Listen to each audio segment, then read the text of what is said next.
Hello, Cornerstone. I'd like to take a moment to share a couple of items with you. First, I would like you to know that we're diligently working to address the technical difficulties that we've been experiencing during our services.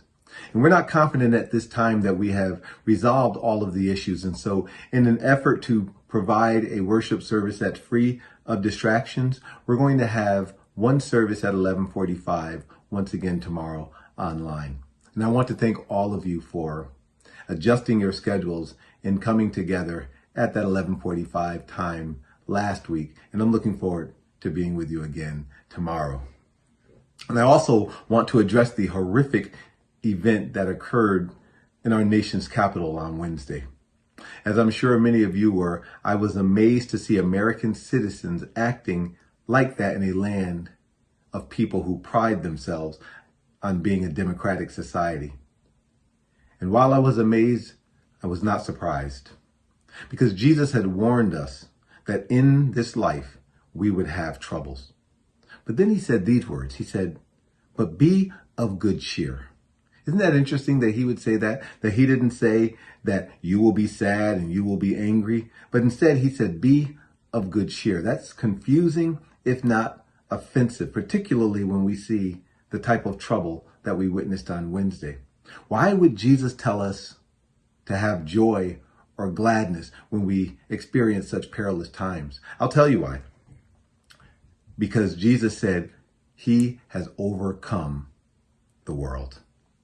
And we need to let that truth flood our souls at this time. As terrible as those actions were on Wednesday, let us not worry. I mean, imagine what the disciples were feeling when that bloodthirsty mob was laughing and cheering as Jesus was beaten beyond recognition and then put on a cross. It was enough to make them believe that Jesus' work was destroyed and that they would be next. Because at that point they were walking by sight and by all that they were witnessing on that day, they completely forgot that Jesus told them that they would see situations like that come to pass and that those actions taken against him would happen. But he had also told them that on the third day, he would rise again with all power in his hands. And they lost sight of that truth. And so after the crucifixion, they found themselves hiding in fear of what tomorrow would bring. But brothers and sisters, we don't have to make that same mistake. Just like the disciples, Jesus has given us a warning and a promise. He told us that in this fallen world, we would have problems. When we look at all that happened in the District of Columbia, we can all say, Jesus, your warning was true. But then Jesus also told us that we could rejoice because he has overcome the world and all that will occur in it. And brothers and sisters, understand that we do not need to worry at this time. We witnessed our Capitol building being vandalized by people whose actions went against everything we stand for as Americans and as Christians. But do you remember Jesus' words when he saw a group of people acting in an inordinate manner? Matthew, in his gospel, he records Jesus' heart. In Matthew chapter 9, verses 36 through 38, he says, "But when he saw the multitudes, he, Jesus, was moved with compassion for them because they were weary and scattered, like sheep having no shepherd. Then he said to his disciples, 'The harvest truly is plentiful, but the laborers are few. Therefore pray the Lord of the harvest to send out laborers into his vineyard.'"